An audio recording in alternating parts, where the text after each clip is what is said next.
मेरे प्रिय मित्रों, आइए आज स्वाध्याय के 15वीं बैठक में पाठशाला में आइए प्रवेश करें।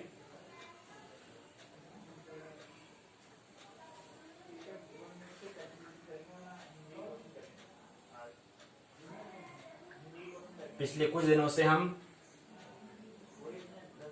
ज्योतिष का प्रथम वर्ष के प्रथम प्रश्न पत्र ब्रह्मांड एवं काल के बारे में हम चर्चा कर रहे हैं। उसी क्रम को आगे बढ़ाते हुए आज हम खंड 1 जो हमने कल की बैठक में हमने पूर्ण कर लिया था, और कल ही हमने क्या करा था, खंड 2 के बारे में हमने काल के बारे में हमने समझा। और काल के अंतर्गत आने वाली जो इकाई पहली त्रुटि आदि अमुहूर्त काल, इकाई दूसरी प्राणा आदि मुहूर्त काल, इसके बारे में हम कुछ बातें वहां से हमने समझने का प्रयास किया। पिछली पाठशाला में डे 14 दिन में हमने सीखा, डे 14 दिन में हमने सीखा। आज उसी खंड अर्थात खंड 2 काल को के इकाई के तृतीय इकाई जो है, तृतीय इकाई और चतुर्थ इकाई पर हम आज क्या करेंगे, चर्चा करेंगे। उसको समझने का, उसको कैसे हमें अंडरस्टैंडिंग करनी है, कैसे समझना है, समझने का प्रयास हम करेंगे। यहाँ पर चर्चा हो रही है समझने के लिए, कंठस्थ नहीं करेंगे और नहीं उसको ज्यादा स्मृति में रखना है, केवल इसको ख्याल में, केवल इसको स्मरण में करना है। आखिर ये चीज है क्या, आखिर ये चीज होती क्या है।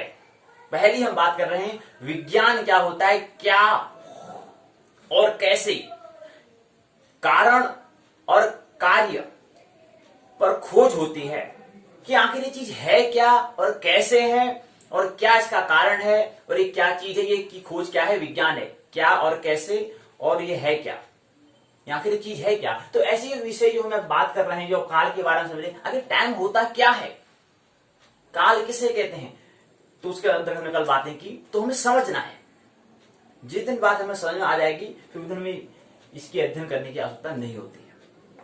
लेकिन ख्याल में स्मरण हुआ है, स्मरण में लाने के लिए करना है, वो काल करना है। और दूसरा कर्तव्य और दायित्व कुछ होते हैं, वो कर्तव्य और दायित्व को निभाना होता है, पूर्ण करना होता है, कर्म करना होता है।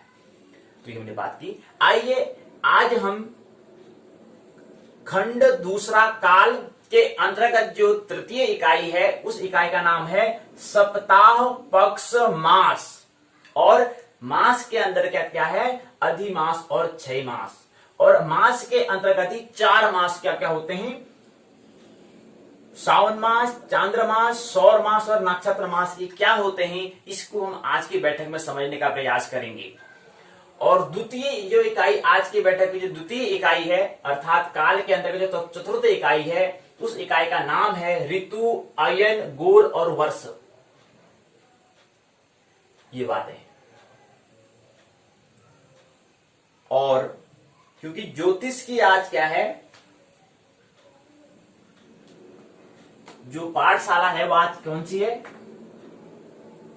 JY5, 5वां दिन आज है। हम 5वें दिन में प्रवेश कर रहे हैं। डे 15 है, लेकिन ज्योतिष का 5वां दिन है, जिस पर हम क्या कर रहे हैं, पाठ्यक्रम जो इधर पाठ है, पाठों पर चर्चा करने का दिन आज क्या है, 5वां दिन है, इसलिए JY5।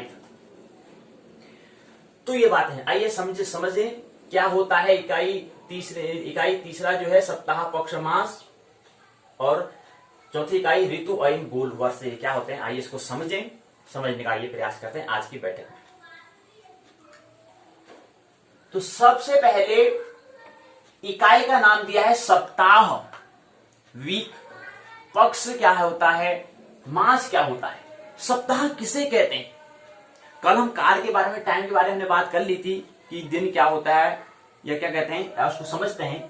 तो सप्ताह वैसे क्या होता है, सप्ताह को समझने से पहले हमें दिन समझना होता है, रात समझनी होती है, अहोरात्र का स्मरण होना चाहिए, तभी हम सप्ताह को समझ पाएंगे। सप्ताह की परिभाषा किसे कहते हैं, 7 वारों के योग को हम क्या कहते हैं, सप्ताह कहते हैं। दिन रात को हम यहां से बात समझ लें। यहां पर एक बात आपको बता दे रहे हैं कि दिन रात अर्थात या अहोरात्र कहेंगे या वार कहेंगे। तो आज से हम आम बोल भाषा में हम दिन कहते हैं। जैसे यहां पर हमने लिखा है कि डे 15 लिखा है, डे 15 हमने इसको आम बोल चाल में लिखा है। वैसे क्या है, डे वार, 15 वार है आज, 15वां दिन रात है, 15वां अहोरात्र की हम बैठक कर रहे हैं। लेकिन क्योंकि चर्चा हम दिन में कर रहे हैं तो इसे दिन से काम चल जाता है। लेकिन स्मरण रहे कि एक अहोरात्र बराबर 24 घंटे होता है। तो इसे दिन हम कोई हमारे जो काम जो होते हैं उजाले में होते हैं, दिन में होता है, रात में हम ऐसी क्रियाएं नहीं करते हैं, उसमें हम निद्रा का समय होता है, इसलिए उसको हम गणना नहीं करते हैं। लेकिन बात स्मरण रहे कि एक उसको वार का मतलब होता है दिन रात। वार में दिन और रात का योग से बनता है वार, अर्थात क्या बनता है, अहोरात्र बनता है। ये स्मरण रहना चाहिए। तो सप्ताह से पहले सप्ताह को समझने के लिए हमने कहा क्या, 7 वारों के योग को हम सप्ताह कहते हैं, अर्थात 7 अहोरात्र के दिन, 7 अहोरात्र, 7 दिन रातों के योग को हम क्या कहते हैं, सप्ताह कहते हैं। अब आखिर हमने क्या कहा, 7 इनकी एक वार अर्थात एक दिन क्या होता है और एक रात क्या होता है और एक अहोरात्र क्या होता है या एक वार क्या होता है, आइए इसको समझते हैं। तो सबसे पहले दिन, और दिन से पहले भी हमें छोटी इकाई काल हमने बात कर ली है, क्योंकि हम वहां पर बात कर रहे थे अमुहूर्त काल में हम बात कर रहे थे, जो हम यहाँ पर शोध कर कार्य करते हैं, यहाँ पर हम प्रकृति को समझने का, उसके रहस्य को समझने का जहां पर प्रयास करते हैं, वहां पर हम अमुहूर्त काल का उपयोग में लाते हैं। और जो हम दैनिक क्रियाओं हम जो ला रहे हैं उसको हम मुहूर्त बोलते हैं। मुहूर्त काल में हमने पढ़ा था, तो प्राण आदि हमें वो काल कल की बैठक में समझने का प्रयास किया था। तो उससे आज थोड़ा आगे जो टाइम उसको समझ रहे हैं, तो ये टाइम क्या है, आज हम दिन की बात हम करेंगे, इनकी सप्ताह पक्ष मास की हम बात करेंगे। तो दिन क्या होता है, सूर्योदय से लेकर के सूर्यास्त तक बीता हुआ समय, ऐसा समय जब सूर्य उदय होता है उस समय से जो समय की हम गणना कर रहे हैं, उस समय का जो हम समय को रिकॉर्ड कर रहे हैं, उससे लेकर के जब सूर्यास्त हो जाता है, जब सूर्य ढल जाता है, सूर्य ढल जाता मतलब क्या है, सूर्य क्या है, पृथ्वी के पूर्व से क्या है, पश्चिम दिशा की ओर ढलता है, ये आपको समझ बात होनी चाहिए। और पृथ्वी क्या कर रही है, पश्चिम से पूर्व दिशा की ओर क्या कर रही है, गति कर रही है। और सूर्य हमको क्या होता है, पूर्व से पश्चिम की ओर जाता हुआ दिखता है। तो पृथ्वी इस तरह से गति कर रही है, क्या कर रही है, दाएं से बाएं हाथ को इस तरह गति मतलब क्या है, पश्चिम से पूर्व की ओर क्या कर गति कर रही है, दक्षिणावर्त उसको कह सकते हैं। दक्षिणावर्त गति कर रही है पृथ्वी, अर्थात दाएं से बाएं की ओर गति कर रही है। और दक्षिणावर्त वामावर्त में बाएं ओर की गति कर रही है, दक्षिणावर्त नहीं कर रही है, माफ करना, वामावर्त इनकी क्या है, दाएं से बाएं की ओर जा रही है, वामावर्त गति कर रही है, एंटी क्लॉक गति कर रही है, एंटी क्लॉक वाइज क्या कर रही है, घूम रही है पृथ्वी, क्लॉक वाइज नहीं, एंटी क्लॉक नहीं। वामावर्त में होता है बाएं हाथ की ओर आ रही है। अब देखो ना गति, देखो जैसे हम गति करते हैं, जैसे क्या है, जैसे हम कोई गाड़ी के हैंडल घुमा रहे होते हैं या जो होता है उसको में से बाएं से दाएं की ओर जहां पर आ रहा है वो क्या कहलाता है, क्लॉकवाइज कहलाता है। लेकिन दाएं की ओर आना, यानी कहने का मतलब है, यहां पर मैंने इसको रखा है, मैंने कील बनाया है, अगर मैं इसको ऐसे इसमें चक्कर लगाता हूं, इसमें अगर मैं ऐसे घूमता हूं तो ये क्या कहलाएगा, क्लॉकवाइज था, दक्षिणावर्त कहलाएगा। अगर मैं इसको क्या करता हूं, बाएं हाथ से शुरू करता हूं, ऐसे अगर मैं परिक्रमा करता हूं तो ये चक्कर जो हम लगा रहा हूं, इस चक्कर को क्या कहते हैं, एंटी क्लॉकवाइज कहते हैं, वामावर्त कहते हैं। तो पृथ्वी क्या कर रही है, पृथ्वी ऐसे घूम रही है, लेकिन लट्टू की तरह घूम रही है, 2 गति कर रही है, ये बात ख्याल रही, वो कुछ इस तरह से गति कर रही है, इसलिए तो क्या कर रही है, एंटी क्लॉकवाइज घूम रही है, वामावर्त घूम रही है। तो इस बात को समझिए। तो जो गति कर रही है तो उसमें क्या हो रहा है कि जो उसका पृथ्वी का 2 हिस्सा है, एक हिस्से में जहां से सूर्य उदय होगा, मतलब जहां पर से क्या है, पृथ्वी का भाग में क्या है, रोशनी आनी प्रारंभ होगी, तो वहां उदय होना, उसको हम क्या कहते हैं, दिन कहेंगे। जहां पर प्रकाश अंधेरा बढ़ रहा होगा उसको हम रात कहते हैं, जहां पर अंधेरा होता है उसको रात कहते हैं, जहां पर उजाला होता है, जहां पर रोशनी होती है उसको हम दिन कहते हैं। तो जहां पर दिन, जहां पर सूर्य का प्रकाश आने लग गया है, तो सूर्य का प्रकाश जब आएगा तो सूर्य आया तो एक सूर्य इसमें एक समय के बाद क्या जाएगा भी, मतलब प्रकाश क्या होगा, कम होगा। अभी प्रकाश बढ़ रहा है, धीरे धीरे कम भी होगा। तो इसलिए सूर्य क्या है, एक क्षितिज से लेकर के अपने जहां तक ढलता है, जहां पर उजाला हुए, उसको हम क्या कहते हैं, सूर्योदय कहते हैं। और जब सूर्यास्त मतलब सूर्य क्या होगा, अब यहां से ढल गया है, यहां से इधर को, यहाँ अंधेरा हो जाएगा, यहाँ अंधेरा होना प्रारंभ कर देगा, यहाँ उजाला होना प्रारंभ कर देगा। तो बात समझ में आ रही, सूर्योदय से लेकर के सूर्यास्त तक के बीच के जो समय को अगर हम रिकॉर्ड करते हैं, जो हम उसको रक्षित करते हैं, तो उस समय को, उस टाइम को हम कहते हैं दिन। और उसी टाइम पे दिन हो गया, अब उसी का जो अगला है वर्तुल पूरा भी नहीं हुआ है, वर्तुल अभी आधा हुआ है, अब आधा वर्तुल अभी शेष बचा है। लेकिन हमारे यहाँ पे हमारे लिए क्या दिन चल रहा है, लेकिन वहां ठीक उसके पीछे रात भी हो रही है। तो दिन रात एक साथ हो रहा है, एक भाग में दिन हो रहा है, एक भाग में रात हो रही है, एक भाग में उजाला है तो एक भाग में अंधेरा है।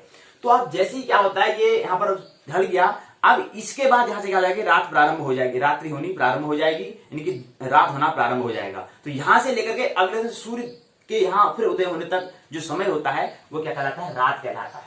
अर्थात क्या बन जाएगा, सूर्यास्त से लेकर के अगले सूर्योदय तक के समय को, अगर उस समय को हम रक्षित करते हैं, अगर उसकी गणना करते हैं, तो उस समय को हम रात कहते हैं। और एक दिन एक रात से जब पृथ्वी एक पूर्ण अपना वर्तुल पूरा कर लेती है, तो वो बन जाता है दिन रात, अर्थात वार बन जाता है। क्या बन जाता है, वार बन जाता है, अर्थात अहोरात्र बन जाता है। तो अहोरात्र क्या होता है, इसको रात दिन कहते हैं या वार कहते हैं। वो कितने दिन कितने होते हैं, दिन में कितने घंटे होते हैं, 12 घंटे होते हैं, और रात में भी 12 घंटे होते हैं। लेकिन जब इसको इसमें आगे अध्ययन करेंगे तो यहाँ पर कुछ दिन कुछ थोड़ा, कभी 13 घंटा होगा, कभी ये कुछ 11 कुछ 6 घंटा होगा। ये हम अभी एक्यूरेट गणना हम बाद में करेंगे आगे वाले आने वाली बैठकों में। हम अभी यहाँ पर सामान्य भाषा में कह रहे हैं कि दिन 12 घंटे का होता है और रात 12 घंटे का होता है, हम ऐसे आमतौर पर भाषा में कह रहे हैं। लेकिन यहाँ पर 12 घंटे में कभी 13 भी हो जाएगा, कभी 11 भी हो जाएगा। ये छोटी छोटी बातें के समय जो है, इसको टाइम को हम आने वाले बैठकों में समझेंगे। अभी केवल आमतौर पर समझ रहे हैं, सामान्य भाषा में समझ रहे हैं कि दिन क्या है, 12 घंटे का होता है, रात 12 घंटे का होता है। और दूसरा हमने कहा 12 घंटे यानी कि अहोरात्र होता है या रात दिन होता है। वार जो होता है वो कितने घंटे के बराबर होता है, 24 घंटे के बराबर होता है। लेकिन 24 घंटे हमने किस के हिसाब से लगा रखा है, वो पृथ्वी के अपने कील में एक, अपने अक्ष में एक वर्तुल जब पूरा कर लेती है, एक घूर्णन पूरी कर लेती है अपने अक्ष में, अपने अक्ष की कील है उसकी गति पूरी कर लेती है, तो उस वर्तुल को पूरा करने में कितना वक्त लगता है, 23 घंटे 56 मिनट 46 सेकंड का उसको वक्त लगता है। वो टाइम उसको हमने रिकॉर्ड किया है। तो उसी के हिसाब से हमने 24 घंटे क्या है बनाए हुए हैं। हमने पिछली बैठक में भी कहा था कि पृथ्वी क्या है, 23 घंटे 56 मिनट 46 सेकंड में क्या करती है, अपने अक्ष की, अपने धुरी की, अपने कील की क्या करती है, एक घूर्णन कर लेती है, एक घूर्णन कर लेती है। तो ये बात हमने समझा। और दूसरी बात है, हम इसमें कभी भूल चूक नहीं होती है, घड़ियों में भूल चूक हो सकती है, ये बात ख्याल रहे। लेकिन कभी कभी क्या होता है, जब आगे पृथ्वी में कुछ अन्य ग्रहों, अन्य उपग्रहों में, अन्य ताराओं पिंडों में, खगोल पिंडों में कुछ अगर कुछ विस्फोट वगैरह कुछ वहां पर हलचल होती है, तो यहाँ पर स्कील में भी क्या होता है, थोड़ा बहुत अंतर आ जाता है। ये बात भी ख्याल नहीं, इतनी बड़ी वसुधा है, इतनी बड़ी भूमि है, ये भी हिल जाती है, क्योंकि सब एक दूसरे, यहाँ पर पृथ्वी जो है, पृथ्वी तो कुछ भी नहीं है, फिर सूर्य है, सूर्य से भी बड़े महासूर्य यहाँ पर हैं, बड़े बड़े पिंड है यहाँ पर हैं, खगोलीय पिंड हैं। उन पिंडों से क्या होता है, पृथ्वी ऊपर हो जाता है। जैसे हम कहते हैं ज्वार भाटा कहते हैं, समुद्र की चंद्रमा के से क्या होता है, ज्वार भाटा आ जाता है। एक चंद्रमा के से, चंद्रमा के हलचल करने से क्या होता है, ज्वार भाटा आ जाता है। ऐसे सूर्य, ऐसे अनंत क्या है, ब्रह्मांड इतना विस्तार है इसका, इसमें कितने ग्रह, कितने उपग्रह, कितने सूर्य ये हैं, कितने तारामंडल हैं, उनके प्रभाव से क्या है, सूर्य इतनी बड़ी वसुधा भी क्या है, इनका उसका जो टाइम है वो भी हिल जाता है। वो टाइम भी क्या हो जाता है, ऊंचा, वो आगे पीछे हो जाता है। वो कभी होता है, उसको बाद में आगे समझेंगे, लेकिन फिर भी यहाँ पर थोड़ा विचार करें, इसलिए यहाँ पर बता रहे हैं। तो इसके बाद क्या आता है, 7 अहोरात्र के समयावधि को हम क्या कहते हैं, सप्ताह कहते हैं, अर्थात 7 दिन रात जहां पर होते हैं।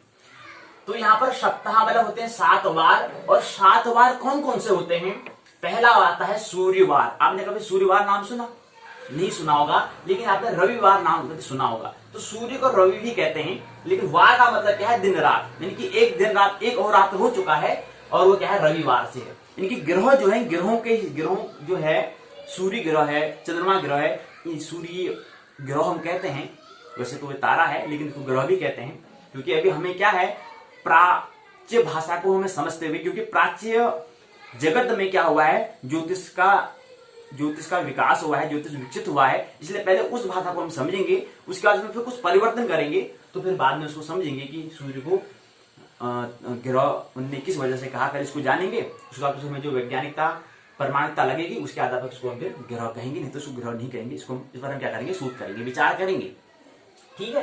तो फिलहाल यहाँ पर देखिए कि क्या है, इन 7 ग्रहों के कारण, अभी ग्रह कहेंगे, अभी तो ग्रह ही कहेंगे, तो 7 ग्रहों के कारण क्या है, 7 वार अर्थात 7 दिन रात अर्थात 7 अहोरात्र का हमने वार रखा है, उसको हम सप्ताह कह रहे हैं। तो पहला है सूर्यवार अर्थात रविवार है, दूसरा सोमवार अर्थात चंद्रमा के हिसाब से, और तीसरा है मंगलवार हो गया, चौथा है बुधवार हो गया, पांचवा है बृहस्पतिवार हो गया, इसको गुरुवार भी कहते हैं। गुरु मतलब क्या होता है, बड़ा। गुरु में होता है बड़ा। इन सभी ग्रहों में क्या है, गुरु बड़ा है, उसका आकार भी बड़ा है, तो इसको गुरु कहा हमने। गुरुवार अर्थात गुरु का दिन है, मतलब क्या है, बड़ा वहां वो सबसे सभी अन्य ग्रहों इसकी आकार क्या है, अन्य ग्रहों की अपेक्षा बड़ा है। ठीक है, मतलब यहाँ अन्य ग्रहों की बात हम कर रहे हैं, यहाँ पर ग्रहों से क्या है, बड़ा है यहाँ पर। ठीक है, क्या है, बड़ा है। तो अब होता क्या है कि शुक्रवार हमने बताया, शुक्र ग्रह का शुक्रवार पड़ा, बृहस्पति जो है, बृहस्पति को हमने क्योंकि बड़ा उसका आकार होने के कारण अन्य ग्रहों की अपेक्षा बड़ा है, तो इसलिए इसको गुरुवार कहा। और शुक्रवार आप हो गया सूर्य से बड़ा है, सूर्य से बात नहीं कर रहा, अन्य जो 8 ग्रह जो बचे हैं उन ग्रहों की हम बात कर रहे हैं, उन ग्रहों में सबसे बड़ा क्या है, गुरु है, इसलिए गुरु कह रहे हैं। तो इसलिए गुरुवार इसको कहा, और शुक्र शुक्रवार बना और शनि से शनिवार बना। तो ये शनिवार इन 7 वारों को हम क्या कहते हैं, सप्ताह कहते हैं। यहां तक बात समझ में आ चुकी है। अब आता है पक्ष। तो पहला बात है सप्ताह, वो बात में समझ में आ चुकी है। अब पक्ष किसे कहते हैं, पक्ष जो है चंद्रमा के एक चक्कर, चंद्रमा भी घूम रहा है, चंद्रमा भी क्या है, गति कर रहा है, चंद्रमा भी गति की अवस्था में है। तो चंद्रमा और पृथ्वी में थोड़ा गति में अंतर है। पृथ्वी जो है घूर्ण और परिक्रमण 2 करती है, एक अपने अक्ष पर घूमती है और एक सूर्य के चारों ओर घूमती है। लेकिन चंद्रमा जो है वो केवल क्या कर रहा है, पृथ्वी के चारों ओर घूम रहा है, वो कुछ घूर्णन गति नहीं कर रहा है, ये बात ख्याल रहे। तो वो क्या कर रहा है, घूर्णन मतलब क्या है, पृथ्वी की कर रहा है, परिक्रमा कर रहा है, केवल एक गति कर रहा है, एक पृथ्वी क्या कर रहा है, परिक्रमा कर रहा है।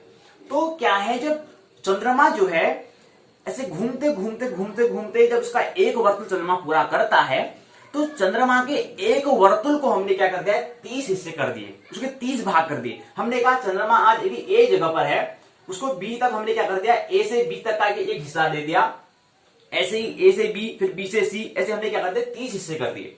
तो ए से बी तक जो ए हिस्सा है उसको हमने प्रतिपदा कह दिया। ये पक्ष के अंदर अभी तिथियां आएंगी, तो उसके एक भाग से 2 भाग तक क्या बोल दिया, एक भाग एक हिस्सा कह दिया, जैसे 2 भाग से 3 भाग से हमने क्या कर दिया, इसको 4 भाग कर दिया। समझो एक रोटी है, उसके हमने 30 भाग हमने कर दिए हैं। अशोक की लाट है, 24 हमारी तिल्लियां हैं, तो 24 हिस्से उसके अंदर हैं। ऐसे हमने 30 हिस्से कर दिए, तो 1 हिस्सा, 2 हिस्सा, 3 हिस्सा, 4 हिस्सा ऐसे करके जो है, तो ऐसे ही क्या है, इसको हमने 30 हिस्से कर दिए, अर्थात 30 हिस्से अर्थात 30 तिथि होगी।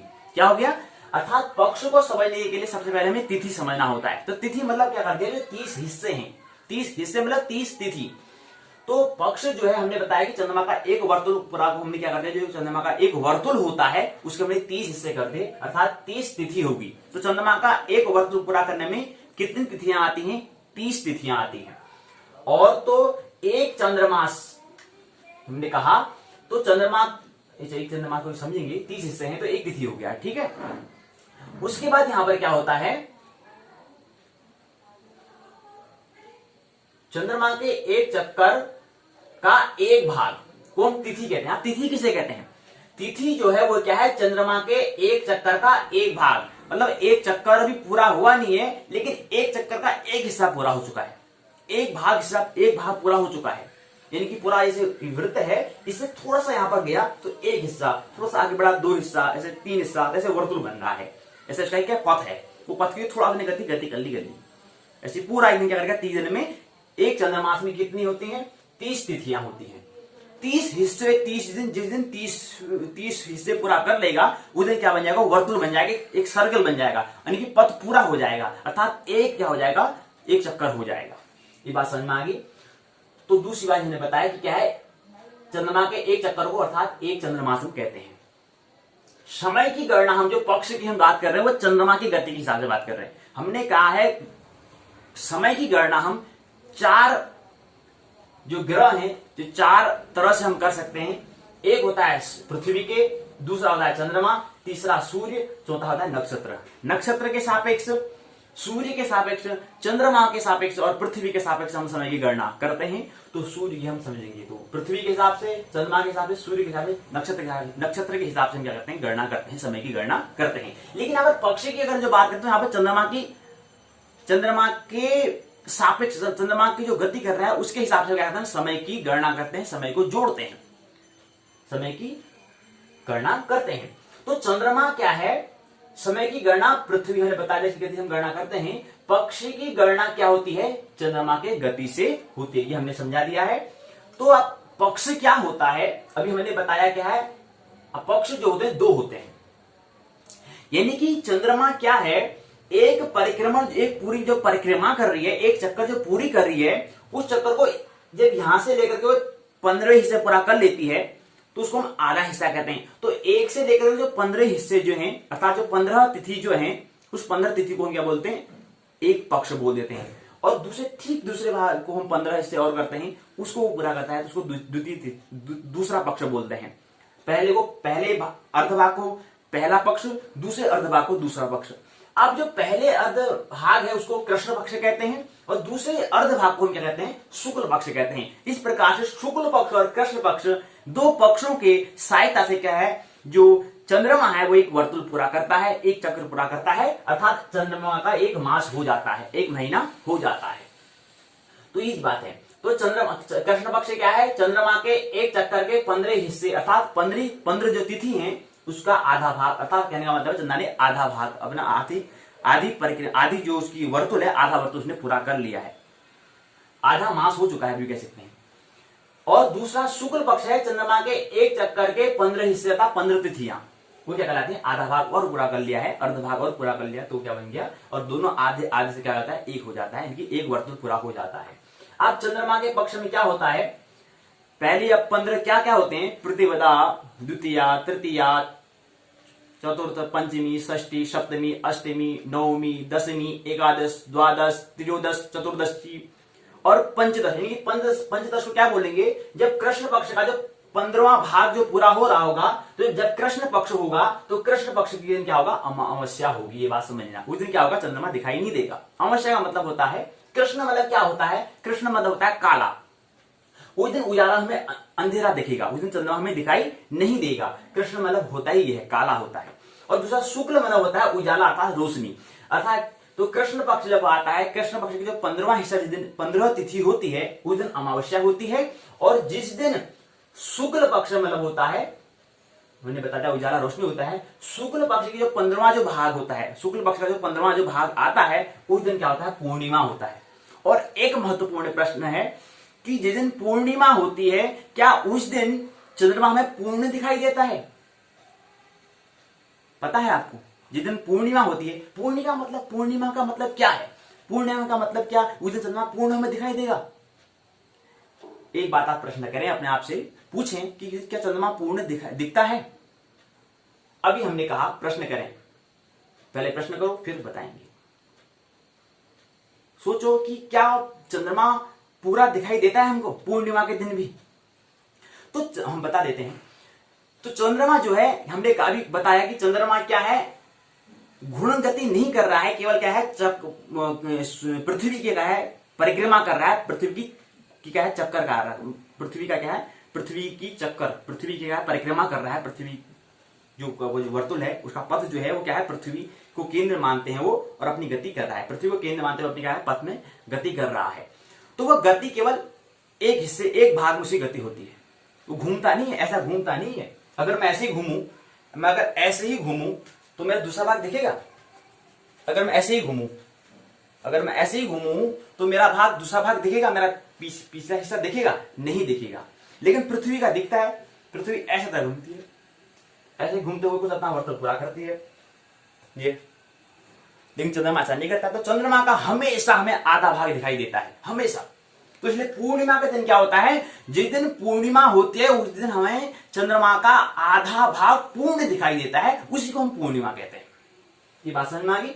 ठीक है।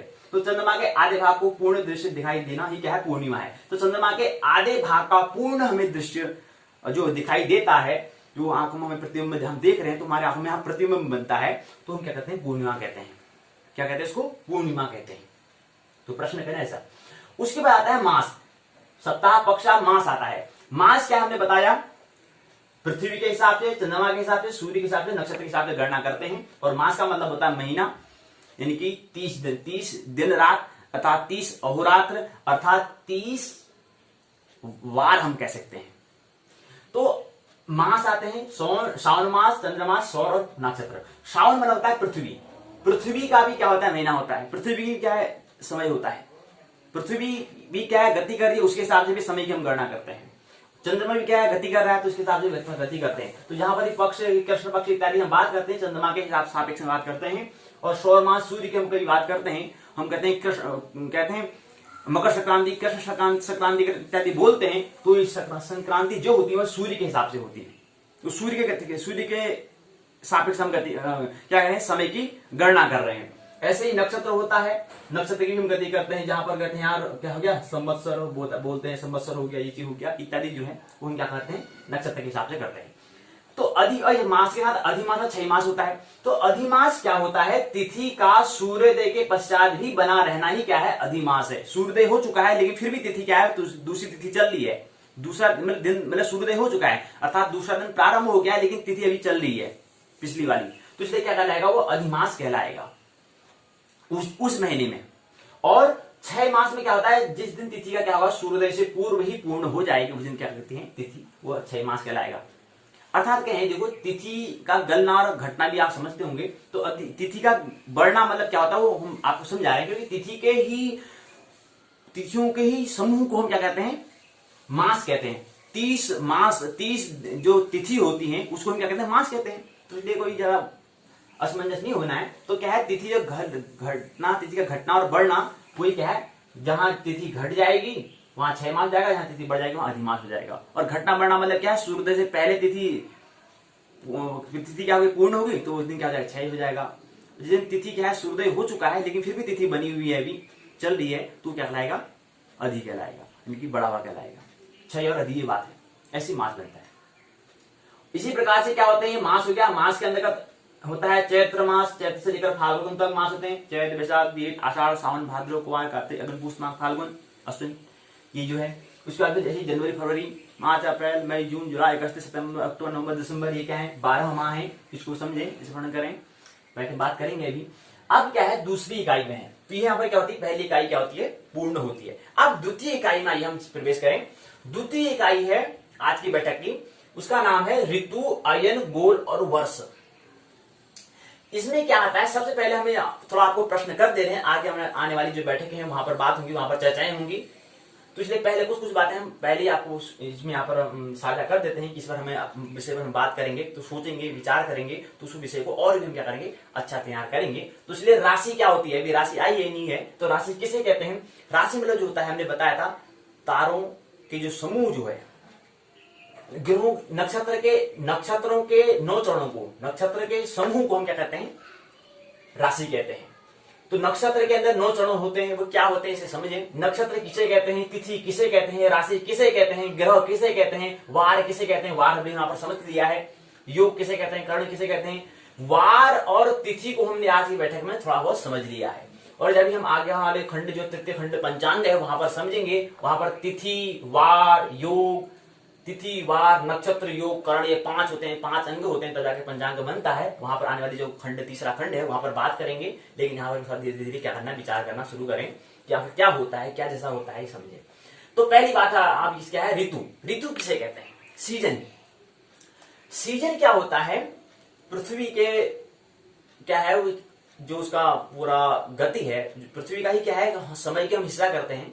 तो कहीं पर क्या है, पृथ्वी का जहां पर 2 महीने का वक्त जहां पर लग जाता है, तो वहां पर ऋतु होती है। 2-2 महीने की हमें क्या होते हैं, ऋतुएं होती हैं। कहने का मतलब है, पृथ्वी को हमने अगर बार, उस पूरा जो भाग है, पूरा जो उसका एक वर्ष हम कहते हैं, एक वर्ष बाद फिर वर्ष वही रिपीट होने लग जाता है, पुनरावृत्ति वही हो रही है।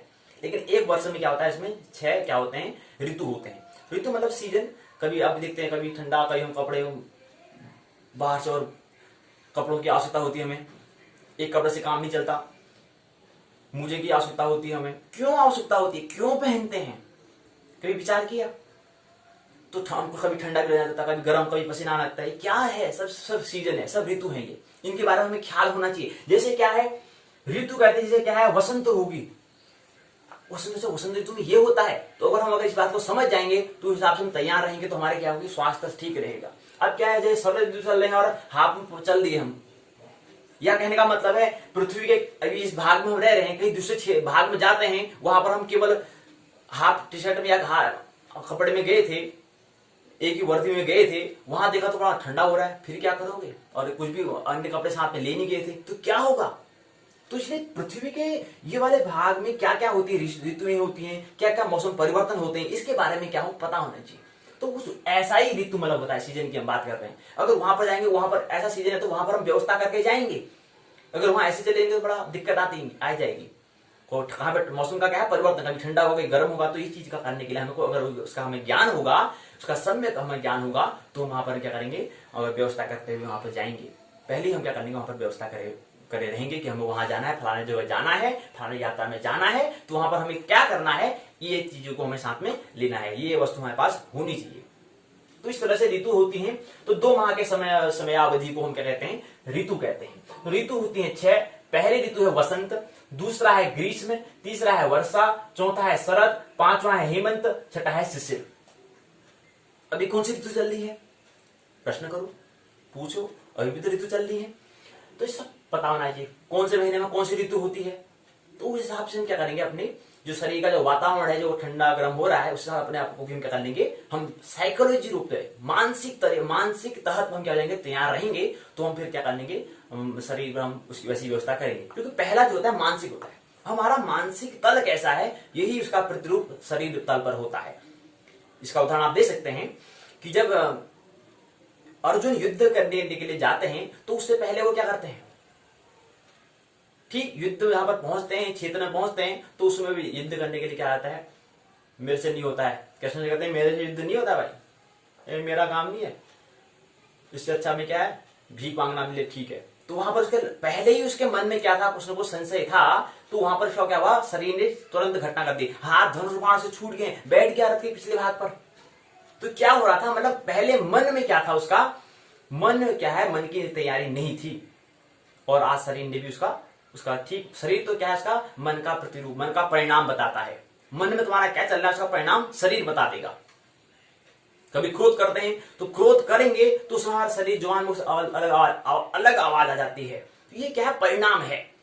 तो इस तरह से क्या करना है, हमें पहले तैयार होना है मानसिक तौर पर। तो ये चीज है। और शिक्षा भी क्या है, मानसिक तौर पर तैयार करना होना है। मानसिक मनोचिकित्सा का नाम है शिक्षा।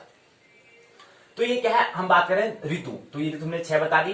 अब ग्रीष्म वसंत में क्या होता है, ग्रीष्म में क्या होता है, वर्षा में क्या होता है, इसको समझेंगे।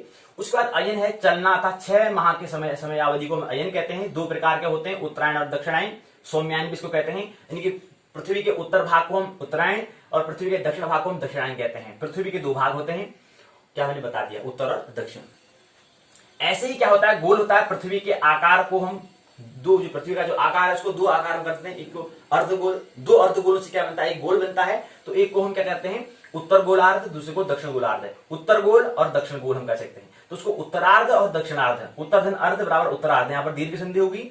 और यहाँ पर दक्षिण धन अर्ध बराबर दक्षिणार्ध हो गया। तो यहाँ पर 2 अर्ध होते हैं, 2 गोल भी होते हैं। आगे बैठक करेंगे इसमें कि आखिर गोल का कहाँ प्रयोजन है, लेकिन फिर भी समझे कि गोल का भी अपना महत्व है। तो यहाँ पर अयन का भी है, अयन ही हम कहते हैं, उत्तरायण कहते हैं। यार मकर संक्रांति आती तो कहते हैं हाँ उत्तरायण आ गया। तो मकर संक्रांति वाले मकर में सूर्य का प्रवेश होता है, संक्रांति में होता है प्रवेश करना, संक्रमण करना, एक स्थान दूसरे स्थान में पहुंचना। और इसी मकर संक्रांति में क्या होता है, दक्षिणायन जब होता है मकर संक्रांति होती है। तो सूर्य का है, मकर संक्रांति क्या है, सूर्य के हिसाब से हम गणना कर रहे हैं। उसी के बाद क्या आता है, वर्ष। 12 माह के समयावधि को हम क्या कहते हैं, वर्ष कहते हैं। ठीक, तो 12 माह के वर्ष को, अब 12 माह बराबर 1 वर्ष होता है। लेकिन जो वर्ष है वो नक्षत्र के हिसाब से लेंगे तो वह नक्षत्र वर्ष कहलाएगा। सूर्य के हिसाब से अगर जो 12 महीने होंगे उसको हम सौर वर्ष कहेंगे। चंद्रमा के हिसाब से जो 12 वर्ष होंगे उसको चंद्र वर्ष कहेंगे। सावन माह के मतलब सावन जो है, यानी पृथ्वी के हिसाब से जो 12 महीने हम कहेंगे वो क्या कहलाएगा, सावन वर्ष कहलाएगा। 12 सावन मास बराबर क्या होता है, 1 सावन वर्ष होता है। जहां पर हम कहते हैं गते पैठ कहते हैं ना, वो किसकी बात होती है, वो सावन की बात होती है। अर्थात पृथ्वी के गति के हिसाब से गणना कर रहे होते हैं। गते पैठ हम जो बात कर रहे हैं ना, गते आज कौन सा कहते हैं, ये है गते पैठ। आपने कहीं लिखा हुआ, कहीं आप देखते हैं कि आपने देखा हुआ कैलेंडर में लिखा हुआ गते होता है, पैठ होता है। तो किसके हिसाब से, सावन मतलब पृथ्वी की गति के हिसाब से हम गणना कर रहे होते हैं। तो पैठ, तो 360 सावन दिन अर्थात 12 बराबर क्या होता है, 1 सावन वर्ष होता है। 30 गते गुणा 12 बराबर क्या होता है 12 माह बराबर क्या होता है 360 सावन वार होते हैं अर्थात सावन अहोरात्र होते हैं अर्थात सावन दिन रात होते हैं। तो सावन वार, ठीक है, 360 एक साल में क्या होता है 360 सावन वार होता है, सावन अहोरात्र होता है, सावन दिन रात होते हैं, कहने का मतलब है। तो ये बात और ख्याल रखें, एक सौर वर्ष में क्या होते हैं 12 से 13 चंद्र वर्ष होते हैं। कभी आपने देखा होगा कि 13वां महीना भी होता है। वो किसका होता है? सूर्य का, पृथ्वी का, नक्षत्र का या चंद्रमा का? किसका होता है? वो जो 13 वर्ष 13 माह कहते हैं, 13वां महीना भी कहते हैं। 13वां महीना किसका होता है? 13वां महीना किसका होता है? वो चंद्रमा का होता है। तो इसलिए क्या रहता है एक सौर वर्ष में 12 से 13 क्या होते हैं? वो क्या होते हैं 12 से 13 चंद्रमा का चांद्र वर्ष होता है। इस बात समझे? सौर वर्ष में हमेशा 12 महीना होंगे, ये बात समझे। लेकिन चंद्रमा में क्या हो जाएगा 12 या कभी 13 भी होता है, ठीक है। ये बात समझे। हर चौथे वर्ष में ये भी है, ये क्या होता है एक वर्ष में एक महीना बढ़ जाता है, इसको 13वां माह भी हम कहते हैं। तो ये बात समझे। और दूसरा क्या है, सौर वर्ष जो है 365 दिन 15 घटी 30 पल और 22 विपल 30 प्रतिपल के बराबर होता है, जिसको भी वर्तमान में हम 365 दिन 6 घंटे 12 मिनट 9 सेकंड कहते हैं। इसी प्रकार चांद्र वर्ष जो है 12 चंद्र माह का बराबर क्या होता है? एक चंद्र वर्ष होता है। इसी प्रकार से नक्षत्र इसको वारह स्पत्य वर्ष जिसे हम संवत्सर कहते हैं। तो संवत्सर का क्या होता है 361 दिन रात 2 घटी 4 पल 45 विपल के बराबर होता है। और इसी के अंदर संवत्सर कितने होते हैं? 60 संवत्सर होते हैं।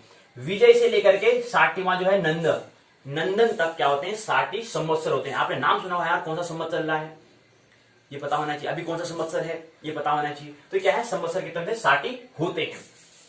तो ये हमें एक बात बहुत सारी बातें हमने की। आइए अब विश्वविद्यालय का जो पाठ्यक्रम है उसको थोड़ा हम समझते हैं, उसकी पुस्तक में देखते हैं कि किस हिसाब से हमने इसमें समझाया है। तो संक्षिप्त उसकी रूपरेखा को हम देखें। तो आज की बैठक क्या है? इकाई तीसरी है, जिसका नाम दिया है सप्ताह, पक्ष, मास, अधिमास और क्षयमास दिया है। सबसे पहले इकाई की संरचना दी है, प्रस्तावना, उद्देश्य, सप्ताह से परिचय, पक्ष, मास, अधिमास और क्षयमास, बोध प्रश्न, सारांश, पारिभाषिक शब्दावली, बोध प्रश्न के उत्तर, सहायक पाठ्य सामग्री, संदर्भ ग्रंथ, निबंधात्मक प्रश्न। एक प्रश्न पूछा गया है कि चांद्र मास का परिचय दीजिए। ये क्या है? लघु प्रश्न पूछा गया। हमने कहा लघु और दीर्घ दो तरह से प्रश्न होते हैं। तो लघु प्रश्न पूछा है चांद्र मासों का परिचय दीजिए, ये प्रश्न पूछा है। तो इसके बाद यहां पर क्या है इकाई संरचना है। कह रहे हैं कि ये क्या है द्वितीय खंड काल के अंतर्गत यह क्या है तृतीय इकाई है, सप्ताह, पक्ष, मास, अधिमास और क्षयमास के नाम की क्या है इकाई है। तो इसके अंदर उद्देश्य बताए हैं, सप्ताह क्या है, पक्ष मास किसे कहते हैं, अधिमास क्या है, क्षयमास क्या है। सप्ताह, पक्ष मास, अधिमास, क्षयमास का व्यवहारिक उपयोग क्या है जीवन में हमारे, उसके बारे में पूछ रहा है। सप्ताह से परिचय, सप्ताह किसे कहते हैं वो आप बताओ, सप्ताह किसे कहते हैं आप। और उसके बाद हमने बताया सप्ताह किसे कहते हैं, सप्ताह किसे कहते हैं हमने यहाँ पर बताया, तो वही यहाँ पर बताया सप्ताह से परिचय। तो पक्ष और मास क्या है, शुक्ल पक्ष किसे कहते हैं, उसके बाद कृष्ण पक्ष क्या है, पक्ष किसे कहते हैं, और उसके बाद फिर क्या है इसी क्रम में आगे बताया रखा है। इसके बाद फिर बता रखा हमने पक्ष फल क्या होता है, पक्ष के कौन से पक्ष में, कृष्ण पक्ष में कौन अगर कोई जन्म लेता है तो उसका क्या फल मिलता है, और कोई शुक्ल पक्ष में लेगा तो उसका क्या फल मिलता है, इसका भी अपना अपना महत्व होता है। शुक्ल अपना अपना महत्व है ना, जैसे दिन में और दिन का अपना महत्व है, रात का अपना महत्व है, ऐसे ही क्या है कृष्ण पक्ष और शुक्ल पक्ष का भी अपना अपना महत्व होता है। इसी प्रकार मास क्या है, सौर मास, सौर दिन किसे कहते हैं, सौर मास क्या होते हैं, सौर मास, चंद्रमास, नक्षत्र, श्रावण मास होते हैं ये। उसके बाद पूछा है कि चंद्रमास क्या है। चंद्रमास जो है 29 दिन 8 घंटे 44 मिनट। चंद्रमास जो है वो क्या है, उसका जो समय है वो है 29 दिन 8 घंटे 44 मिनट और 2.5 सेकंड का होता है। एक चंद्रमास बराबर क्या होता है 29 दिन 8 घंटे 44 मिनट 2.5 सेकंड के बराबर क्या होता है चंद्रमास होता है। इसी क्रम में फिर हमने बता रखा है इनने कि चंद्रमास में शुक्ल पक्ष में और कृष्ण पक्ष में और जन्म लेने से क्या होता है, इसके बारे में बता रखा है। इसी क्रम में फिर बताया कि 12 माह होते हैं, चैत वैशाख 12 माह कौन कौन से होते हैं। पहला महीना होता है चैत वैशाख जेठ आषाढ़ सावन भाद्रव आश्विन कार्तिक मार्गशीर्ष पौष माघ और फाल्गुन। ये जो 12 महीने हैं ये क्या है नक्षत्र के हिसाब से नाम दिया गया है। नक्षत्र क्या है 27 नक्षत्र होते हैं, तो इन तारों के समूह को नक्षत्र कहते हैं। ठीक है, तो ये नक्षत्र चैत वैशाख जो महीने हैं 12 महीने हैं ये भी नक्षत्रों के हिसाब से दिया हुआ है। स्वाति नक्षत्र, चित्रा नक्षत्र, ज्येष्ठ नक्षत्र, पुष्य नक्षत्र, ये नक्षत्र के हिसाब से क्या है 12, उनसे कुछ जो उनके मुख्य मुख्य जो है नक्षत्र है उनसे लेकर क्या है 12 महीने बनाए हैं। इसी प्रकार से आगे हमने बता रखा है, कुछ बहुत प्रश्न बता रखे हैं। तारों की माफ करना, वारों की संख्या कितनी होती है पूछा है। दूसरा प्रश्न पक्ष होते हैं। तीसरा प्रश्न 7 दिनों को मिलाकर क्या होता है। तिथियों की संख्या होती है, एक तिथि बराबर क्या होता है, कितने अंश के बराबर होता है, ये पूछ रहे हैं। प्रायोगिक रूप से मास कितने प्रकार के होते हैं जो हम प्रयोग में लाते हैं। चित्रा नक्षत्र से किस मास का नामकरण हुआ है। देखो चित्रा नक्षत्र है, कौन सा महीना हुआ है बताओ। चित्रा से किसे हुआ है, चैत हुआ है, विशाखा हुआ है, मार्गशीर्ष या फाल्गुन, किसका। मैंने कहा चित्रा नक्षत्र के हिसाब से क्या है 12 महीने का क्या हुआ है नामकरण हुआ है, तो वही पूछ रहे हैं। शुक्ल आदि चंद्रमास को भी कहते हैं। पंचांग का आरंभ होता है, कब से होता है, कृष्ण पक्ष से, शुक्ल पक्ष से, श्रावण से, या कोई नहीं, किससे होता है ये पूछे। फिर नक्षत्र मास क्या है, फिर श्रावण मास क्या है पूछ रहे हैं। इसमें क्या है नक्षत्र दिन षाठी घटी का होता है। इस प्रकार 30 दिनों से एक नक्षत्र का महीना होता है और नक्षत्र का जो दिन है, नक्षत्रों का जो दिन है वो 60 घटी के बराबर होता है। ये बात स्मरण रखें, 60 घटी के बराबर क्या होगा नक्षत्र का एक दिन, जिसे दिन रात कहते हैं, जिसे वार कहते हैं, नक्षत्र का वार कहते हैं, दिन रात। दिन यहाँ पर उपयोग हम दैनिक क्रिया हम दिन में करते हैं इसलिए दिन कह रहे हैं, लेकिन उसे दिन रात होता है। तो श्रावण मास बता रखा है, उसके बाद सौर मास, चंद्र मास ये बता रखा है। इसके बाद फिर चैत, बैसाख, जेठ, आषाढ़, श्रावण, भाद्रव, आश्विन, कार्तिक, मार्गशीर, पौष, माघ, फाल्गुन, ये मास दे रखे हैं। मास नक्षत्र बता रखे हैं। ये नक्षत्र क्या है, चित्रा, विशाखा, ज्येष्ठा, पूर्वाषाढ़ा, ये सब क्या है 27 नक्षत्र में दे रखे हैं। चैत्र में ये होता है, वैशाख में होता है, जेठ, आषाढ़, सावन, भाद्रव, आश्विन, कार्तिक, मार्ग, पौष, माघ, फाल्गुनी जो है इसके अंतर्गत कौन कितने कितने नक्षत्र आते हैं ये बता रखे हैं। क्योंकि 27 नक्षत्र होते हैं और 12 होते हैं, तो कैसे कितने हैं वो बता रखा है इसमें। उसके बाद सावन मास क्या होता है, एक अहोरात्र में 24 घंटे या 24 घंटे जो होता है वो 60 घटी के बराबर होता है। एक अहोरात्र एक वार में, जिसे हम दिन रात कहते हैं, एक दिन रात, एक वार या एक अहोरात्र में 24 घंटे 60 या 60 घटी मानकर 30 दिन का एक सावन मास होता है। मतलब पृथ्वी के हिसाब से जिसे हम गते कहते हैं, वो गते क्या होता है एक गते, 30 गते मिलाकर क्या होता है एक सावन मास होता है, ये समझो। उसके बाद इसी क्रम में आगे क्या हुआ है, इसी क्रम में नक्षत्र मास के बारे में, नक्षत्र के बारे में बता रखा है। नक्षत्र जो उनके नक्षत्र में तारों के समूह के हिसाब से, उसके हिसाब से अधिमास 6 मास क्या होता है ये बता रखा है। अधिमास में क्या होता है 13वां माह अधिमास कहलाता है और उसको हम पुरुषोत्तम मास भी इसको हम कहते हैं। इसकी इसी क्रम में क्या बताया है, इसी क्रम में आगे बताते हैं, ये उसके बारे में बता रहे हैं। सूर्य सिद्धांत में कहां उसका जिक्र किया गया है। सौर मास का क्या होता है 315 घटी 31 पल 30 विपल होता है। चंद्रमास का वर्ष होता है 354 दिन 22 घटी 1 पल 23 विपल। ये देखो ना, सौर वर्ष का मान होता है 365 दिन 15 घटी 31 पल 30 विपल के बराबर होता है। और चंद्रमा के हिसाब से जो वर्ष होता है, चांद्र वर्ष जो होता है उसका मान होता है 354 दिन होता है, 22 घटी होता है, 1 पल और 23 विपल के बराबर होता है। तो चांद्र वर्ष और सौर वर्ष में 10 दिन 53 घटी 30 पल और 7 विपल क्या है कम है, इतना अंतर होता है। मतलब चंद्रमा में इतना कम है। चंद्रमा में कितना है, चंद्रमा में कितना अंतर है, चंद्रमा और सूर्य की यानी कि सौर वर्ष और चांद्र वर्ष के बीच में अंतर यानी कि क्या है, कितने का अंतर है 10 दिन का, 53 घटी का, 30 पल का, 7 विपल का अंतर है। ये कम है, मतलब सौर वर्ष से कम है किसका, चंद्र वर्ष का मान। ये बात समझे, ये आपको बता रखा है। इसके अंदर कुछ सूर्य सिद्धांत में बता रखा है, जिक्र कर रखा है। चित्रा विशाखा जेठा पूर्ण श्रावण, हिंदू मास में चैत वैशाख जेठ आषाढ़ श्रावण, अंग्रेजी मास में अप्रैल मई जून जुलाई अगस्त, मुसलमानी में होता है रबी लाखर जमादी लावल, ये बता रखे हैं। ये मुसलमानों के मास के हिसाब से बता रखा है। लेकिन यहाँ पर क्या है, चित्रा विशाखा ज्येष्ठा पूर्ण श्रावण श्रवण में क्या होता है, चित्रा में चैत अर्थात अप्रैल, विशाखा में वैशाख अर्थात मई, ज्येष्ठा में ज्येष्ठ अर्थात जून, पूर्वाषाढ़ा में आषाढ़ अर्थात जुलाई, श्रवण में श्रावण और अगस्त, ये बता रखा है। इसी क्रम में आगे क्या है, पूर्व भाद्रपद और सितंबर, अश्विनी में अश्विन अक्टूबर, कृतिका में कार्तिक अर्थात नवंबर, मृगशिरा में मार्गशीर्ष अर्थात दिसंबर, पुष्य में पौष अर्थात जनवरी, मघा में माघ अर्थात फरवरी, पूर्व फाल्गुनी में फाल्गुन अर्थात मार्च। ये क्रम क्या दे रखे हैं, तो ये बता रहे हैं कुछ परिभाषा। राशि किसे कहते हैं यहाँ पर पूछा है हमने। राशि जो शब्दावली है इसके राशि की परिभाषा क्या है, अर्थात राशि को जब शब्दों के समूह में कहेंगे, एक वाक्य में क्या कहेंगे, तो वो बता रहे हैं कि नक्षत्रों के 9 चरणों समूह को हम राशि कहते हैं। राशि का मतलब होता है ढेर, जहां पर क्या होगा, नक्षत्रों के चरणों का ढेर जहां पर होगा उसे राशि अमाउंट कहते हैं ना। राशि मतलब होता है ढेर, एक मुश्त, एक पैकेज जिसे कहते हैं, एक मुश्त क्या है इसकी हम बात करते हैं। सूर्य से संबंधित शुक्ल पक्ष बता दिया, कृष्ण पक्ष बता दिया।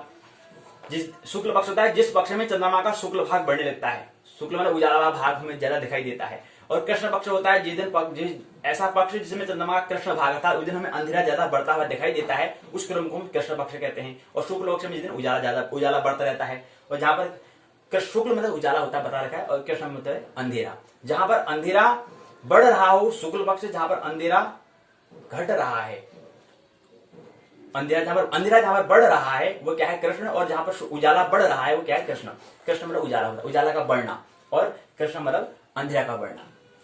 तो एक अंधेरा का बढ़ना है और दूसरा एक उजाला का बढ़ना, ये चीज है। ये बता रखा संक्रमण होता है, एक राशि से दूसरी राशि में सूर्य का प्रवेश करना क्या है, संक्रमण कहलाता है। नक्षत्र मतलब आकाशीय पिंड में जो पिंड अपनी गति से नहीं चल रहे हैं उसे नक्षत्र कहते हैं। हालांकि दूर है तो इसलिए उसको फिक्स मान लेते हैं।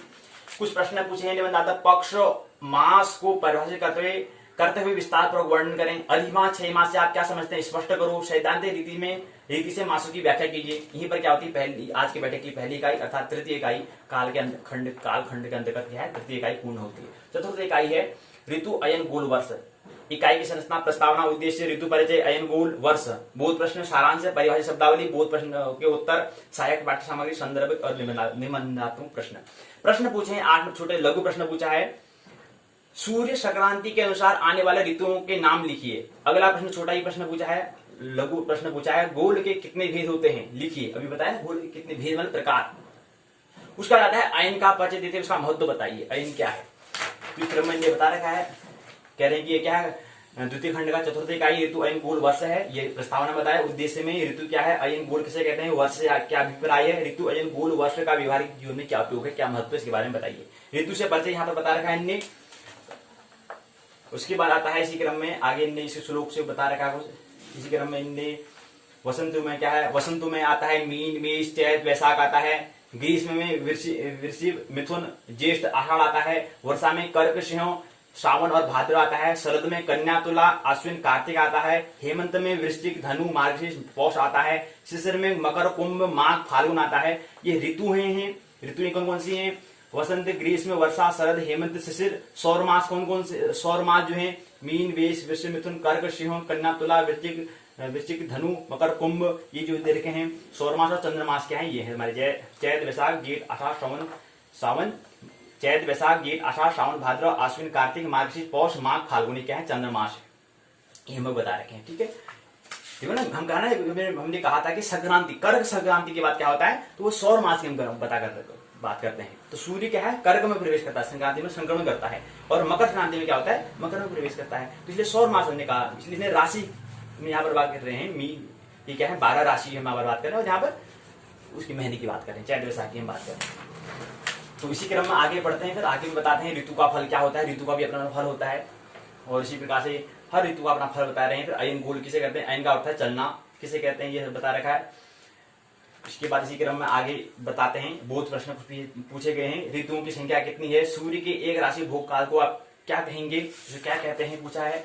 उसी के इस क्रम में आगे पूछा है कि कुंभ राशिस्थ सूर्य किस अयन में होता है, अयन का अर्थ क्या होता है, भाद्रपद मास का वैदिक नाम क्या है, चंद्रमा बढ़ते क्रम में किस पक्ष में होता है, सौर वर्ष का कर्म कब होता है, सूर्य और चंद्रमा का संयोग कब बनता है, एक अयन कितने मासों का होता है, उत्तरायण में सूर्य कब प्रवेश करता है, उत्तरायण किसे कहते हैं, दक्षिणायन किसे कहते हैं। उत्तर हमने बात कहां कर ली है। अयन का फल क्या है, अयन का फल मतलब उत्तरायण में जो जन्म लेता है उसका क्या फल है, क्या महत्व है, जो दक्षिणायन में लेता है उसका क्या फल है, क्या महत्व है। दक्षिणायन में हम क्या करते हैं, देवताओं की रात्रि कहते हैं, और उत्तरायण में कहते हैं देवताओं का दिन होता है। देवताओं कहते हैं, देवता कौन है, दानव कौन है, मानव कौन है। देवता जो है देवी देव को मिलाकर हम देवता कहते हैं। देवताओं के अंदर आपने नाम सुना होगा भूत, प्रेत, और क्या होते हैं देवता। भूत प्रेत क्या है, देवता क्या है, ये सब आत्माओं का ही क्या है, रूप है। जो श्रेष्ठ आत्माएं होती है वो देवता कहलाती हैं, जो निष्कृष्ट आत्माएं होती है वो भूत कहलाती हैं, भूत प्रेत कहलाती हैं। और जो सबसे उच्च जो क्या है जो उत्कृष्ट आत्माएं हैं उनको भी तत्क्षण शरीर नहीं मिलता है, उनको दूसरे शरीर लेने में वक्त लग जाता है। जैसे गांधी हैं, ऐसी जैसी आत्माओं को तत्क्षण शरीर नहीं मिलता है। और जो निष्कृष्ट आत्माएं जैसे हिटलर हो गया, ऐसे लोगों को भी तत्क्षण शरीर दूसरा शरीर नहीं मिलता है। तो वो क्या होते हैं, शरीर को मिलने में उनका बहुत वक्त लग जाता है, काफी वक्त लग जाता है, तो उन्हीं को हम भूत कह देते हैं। और जो महात्मा गांधी के जैसे लोगों को भी क्या है, तत्क्षण दूसरा शरीर नहीं मिलता है, तो उन्हीं को हम देवता कहते हैं। लेकिन एक बात महत्वपूर्ण है, इन देवताओं के सहारे से हम क्या करते हैं, कुछ नया आविष्कार कर सकते हैं। क्योंकि वो क्या है, अगर उन देवताओं का, क्योंकि वो शरीर में तो है नहीं, वो क्या केवल क्या है, सूक्ष्म शरीर में है, अर्थात उनका स्थूल शरीर तो है नहीं, सूक्ष्म में है। तो उनके सहारे से हम क्या कर लेते हैं, कुछ नया आविष्कार कर सकते हैं। अगर वो जो देवता है किसी दूसरे शरीर में उसका उपयोग करें, उसको शरीर में बुलाएं, तो उसका तो वो मानव क्या है, महामानव बन सकता है, मतलब बड़ा आविष्कार कर सकता है उस देवता की सहायता से। उसी को हम देवता कहते हैं। और उसी को भूत प्रेत, अगर वही दूसरे किसी व्यक्ति में प्रवेश कर जाता है, वही भूत प्रेत बन जाता है, वही क्या कर लेता है, विध्वंस का काम करने लग जाता है, और वही सृजन का काम करता है। ये दो रूप हैं। तो हमने बात की, इसी की बात क्या आता है, गोल किसे कहते हैं हमने बात कर लिया। उसका वर्ष किसे कहते हैं, वर्ष के बारे में यहाँ पर बात किया है। सिद्धांत सूर्य सिद्धांत शिरोमणि के अनुसार बता रहे हैं। उसके इसी क्रम में आगे फिर क्या होता है, सौर वर्ष क्या है, चंद्र वर्ष क्या है। हमने बताया सौर वर्ष में क्या होता है, सौर वर्ष में 362 दिन होते हैं, 6 घंटे 12 मिनट 9 सेकंड होते हैं, हमने बताया। चंद्र वर्ष में हमने बताया था, वहां पिछले में जिक्र कर लिया है कि कितने दिन के बराबर होता है। उसके बाद श्रावण वर्ष क्या है, हमने बता दिया 30 गुणा 12 360 श्रावण दिन होते हैं, और मतलब एक श्रावण वर्ष सिद्ध होता है, ये हमने बता दिया। वहां पर संवत्सर के बारे में बताया, तो बाहर 12 स्पत्ति वर्ष जो हम किसे कहते हैं, ये हमें क्रम क्रम से क्या देखा, संवत्सर देखें। मेष में विजय, वृषभ में जय, मिथुन में मथ, कर्क में दुर्मुख, सिंह में हेमलंब, कन्या में विलंब, तुला में विकारी, वृश्चिक में सरवरी, धनु में पल्लव, मकर में शुभकृत, कुंभ में शोभन, मीन में क्रोध, मेष में विश्वासु, वृषभ में पराभव, मिथुन में पलवंग, कर्क में कीलक। इसके बाद फिर आगे है, सिंहों में सौम्य, कन्या में साधारण, तुला में विरोधकृत, वृश्चिक में परिधावी, धनु में प्रमादी, मकर में आनंद, कुंभ में राक्षस, मीन में नल। और इसी क्रम में आगे फिर मेष में वृषभ, मापना वेश में पिंगल, वृषभ में कालयुक्त, मिथुन में सिद्धार्थी, कर्क में रौद्र, सिंहों में दुर्मति, कन्या में दुंदुभी, तुला में रुधिरोद्गारी, वृश्चिक में रक्ताक्ष, धनु में क्रोधन, मकर में क्षय, कुंभ में प्रभव, मीन में विभव, मेष में शुल्क, वृषभ में प्रमोद, मिथुन में प्रजापति, कर्क में अंगिरा। फिर इसी क्रम में आगे है, सिंह में श्रीमुख, कन्या में भव, तुला में युवा, वृश्चिक में धाता, धनु में ईश्वर, मकर में बहुधान्य, कुंभ में प्रमाथी, मीन में विक्रम। उसी क्रम में क्या है, मेष में वृषभ में चित्रभानु, मिथुन में शुभानु, कर्क में तारण, सिंह में पार्थिव, कन्या में व्यय, तुला में सर्वजित, वृश्चिक में सर्वधारी, धनु में विरोधी, मकर में विकृत, और इसी क्रम में क्या है, कुंभ में खर, और मीन में नंदन। ये क्या है, 60 संवत्सर है। क्या कहें, विजय जय मनमत दुर्मख हेमलव विजय जय मनमंथ दुर्मुख हेमलंब विलंब विकारी सरवरी पल्लव शुभकृत शोभन क्रोध विश्वावसु पराभव पल्लवंग कीलक। उसके बाद फिर सौम्य साधारण विरोधकृत परिधावी प्रमादी आनंद राक्षस नल पिंगल कालयुक्त सिद्धार्थी रौद्र दुर्मति दुदुम्भी रुधिरोद्गारी रक्ताक्ष क्रोधन क्षय प्रभव विभव शुक्ल प्रमोद प्रजापति अंगिरा अंगिरा श्रीमुख भव युवा धाता ईश्वर बहुधान्य प्रमाथि विक्रम वृषि चित्रभानु सुभानु तारण पार्थिव व्यय सर्वजित सर्वधारी विरोधी विकृत खर नंदन। ये क्या है, 7 संवत्सर हैं। इसके बारे में यहाँ पर बताया है। इसी क्रम को सारांश से बातें होती हैं, बता रहे हैं कि आपने ये करा, अगर आपने समझा होगा तो उसको आप देखो समझेंगे तो ये बात आप उद्देश्य को पूरा कर लेंगे। सारांश में बताया है, ये चीज यहाँ पर बताई है। इसी क्रम में क्या होता है, एक बहुत प्रश्न आपने पूछे हैं, इसी क्रम में क्या है निबंधात्मक प्रश्न पूछे गए, संदर्भ बिंदु यहाँ सब आ गया इसमें। इसकी आप क्या है, कुछ निबंधात्मक प्रश्न पूछे हैं कि ऋतु को परिभाषित करते हुए सुविस्तार से वर्णन करें। आयन गोल से आप क्या समझते हैं, वर्ष पर टिप्पणी कीजिए। तो ये यहाँ पर क्या होता है, 2 इकाई आज की बैठक में पूर्ण होती है। तो कल की बैठक में हम क्या करेंगे, 1 इकाई और बच जाती है, 5 इकाई होती है, 5 इकाई है इस खंड के अंतर्गत, वो हम कल बात कर लेंगे। तो कल की बैठक में हम क्या करेंगे, खंड दूसरा काल को भी पूर्ण कर लेंगे। परसों को हम खंड तीसरी पंचांग की ओर प्रवेश करेंगे। तो ये बात हमने की, देवता वाले हम बता दिया है।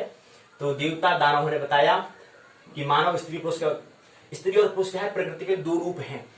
ऐसे ही क्या है, जो हमें देवी देव हमने कहा, तो वो क्या है, स्त्री और पुरुष के 2 रूप हैं। ये हम थोड़ा यहाँ पर बात कर ली है, थोड़ा यहाँ पर बीच में जिक्र करना है, जिससे संबंधित कुछ बातें करनी है। तो बातों को मानने की कोई आवश्यकता नहीं है। भरपूर आनंद महोत्सव पूर्वक जीवन जिए, ऐसे हम आशा करते हैं। एक महोत्सव, एक लीला रूप जीवन जिए। मेरी बातों को इतने प्रेम पूर्वक, शांति पूर्वक सुना, बहुत बहुत अनुग्रहित हूँ।